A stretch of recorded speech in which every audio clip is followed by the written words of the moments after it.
I Know Why the Caged Bird Sings by Maya Angelou.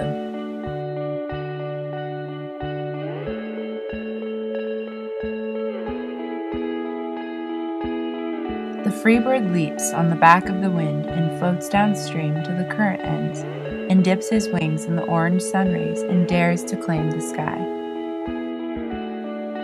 But a bird that stalks down his narrow cage can seldom see through his bars of rage. His wings are clipped and his feet are tied, so he opens his throat to sing.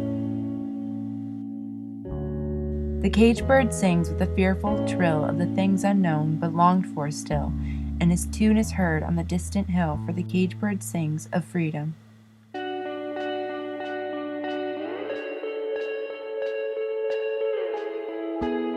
The free bird thinks of another breeze, and the trade wind soft through the sighing trees, and the fat worms waiting on a dawn-bright lawn, and he names the sky his own.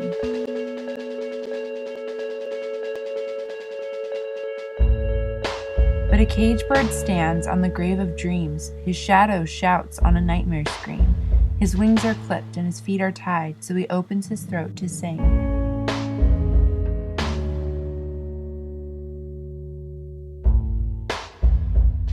The caged bird sings with a fearful trill of the things unknown but longed for still, and his tune is heard on the distant hill, for the caged bird sings of freedom.